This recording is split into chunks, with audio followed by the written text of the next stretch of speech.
The subject of the letter. You know, I don't know about English language or other foreign languages, but in the Arabic language, every single letter in the Arabic language has what we call them attributes. These attributes called sifatul huruf, attributes of the Arabic letters. Every single letter from the alphabet has about 9 to 17 different attributes.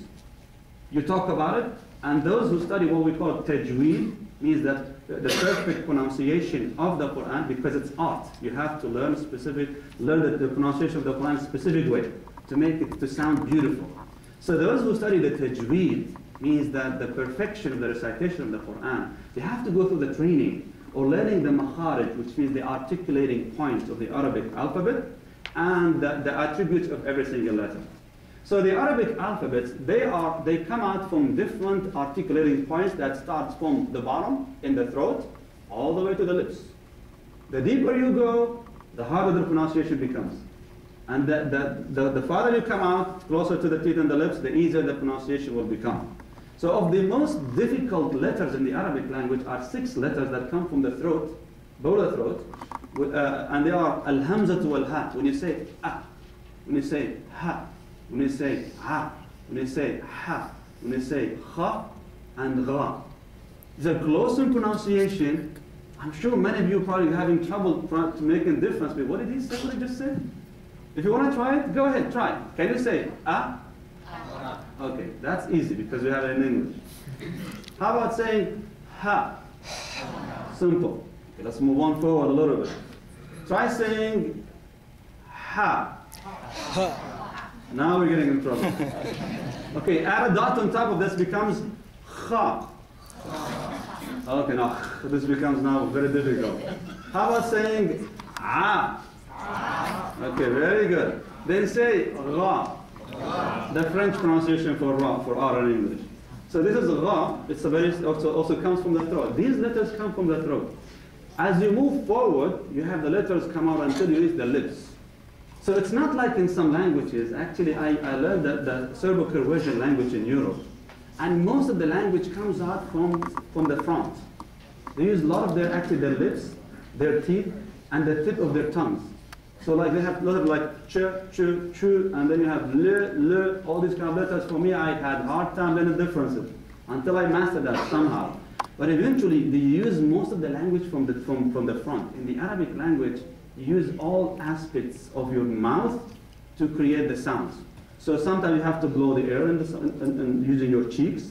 Sometimes you need to use your tongue, and you need to use your throat, then you use your lips. Depending on how strong the sound has to come, you need to use more muscles. By doing so, as you grow up, when you're young, you're learning the language. What exactly you do is just exercising your muscles in your mouth, your cheeks, and your tongue. So when you grow up speaking one language, eventually the muscles of your mouth, your cheek, and your tongue will be shaped just to help you pronounce that language. That's why when you grow older, like myself when I learned the English language later, it's hard to speak the English language without an accent. Why? Because now my muscles are shaped to speak the Arabic language. And then for you, if you're going to learn the Arabic language, good luck. It's going to take some time, but you're definitely going to still keep some accent. But those who are young, when they learn bilingual, they speak language when they're young, it's easy for them. Why? Because they shape the muscles in a certain way, and that helps them pronounce the letters differently. Now, coming back to the Arabic language, let's take one of these letters as an example. The letter Shin. I want you to try to say ash. What do you feel? Silence. How do you describe this letter? Tell me. Ash. How do you describe it? If you want to give it an attribute, what is it? Relaxation. Huh? Relaxation, what else? When you say relaxation, what does it mean? When you relax, how do you relax usually? You go like this, and you can go flat on the floor. So you just spread out. What else? It's actually the letter, the main attribute of letter Shin in the Arabic language is to spread out, al-intishar, spreading out, and tafashi, which means dispersion. Therefore, you can see from the air, when you say ash, in order to pronounce sheen perfectly, you have to let the air spread out. If you try to control, if you try to hold the air from coming out, it doesn't become sheen or esh in the English language. So this is sheen. Any Arabic word, or not any Arabic, most of the Arabic words, to be precisely correct, most of the Arabic words that have letter sheen in them will have some sort of meaning of spreading out and dispersion. Take the example, shajara. What's the meaning of shajara? Tree. Shajara. So what does shajara spread? What does it spread? Branches, shade, what else? Fruit, life. When you burn the trunks, you get fire, you survive, and so on. How about another example? Give me another example that has sheen in it. Shams. What is it? Sun. What does it spread? Light. Light, warmth, heat, life, energy, you name it. What else? Arch. Huh? What is that? From the south. Shawsh, which means stone. What does it spread? Pain. Once you put it in your foot, what do you feel the pain? In your head. It spreads through all over the place. What else? Arch. Shaitan. How about shaitan? What is shaitan? Shaitan is devil. What does the shaitan spread? Shar in the Arabic language. Evil. Shaitan spreads shar. So they have the sheen. So you can see the power of the word from the actual structure of the letters themselves.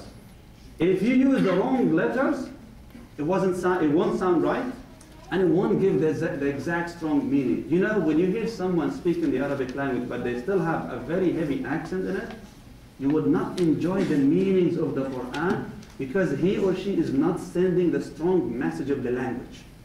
And that's why those who master the Quran in recitation, they give the most powerful message, whether you understand the language or not. And we shall talk about it further, because even just by listening to the Quran, you just said it yourself, peaceful. Even though you just don't understand a word, but it has some sort of sensation that makes you feel so cool. Oh my God, this is so beautiful. What does it mean? You have no idea. But you just have that kind of feeling because it's very, very powerful. Now this is now just an example of one of these letters. There are actually other things in the Arabic language for those who like to train to recite the Quran perfectly. You have to even practice what they call it riyadatul fak, to exercise the jaw muscles in order to recite the Quran perfectly. Next, when it comes to putting words together, now when you put letters together, you come up with what? Words. Words in the Arabic language are made in a very unique style. This unique style is not necessarily unique for the Arabic language, but it's shared also by other languages. We call them Semitic languages. These Semitic languages such as Hebrew, Aramaic, and the Arabic language. Hebrew, the language spoken by the Jewish people. Aramaic, the original language of Jesus, Isa alayhi salam, and the Arabic language, the original language of the Arabs.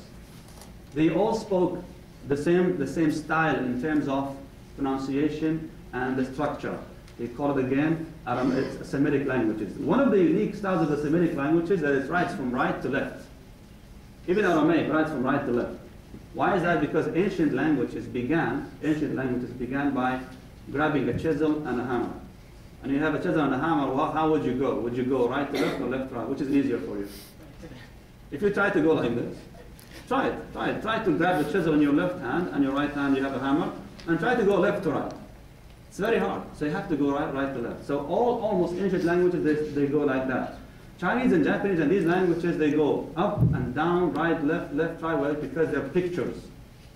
Not necessarily writing.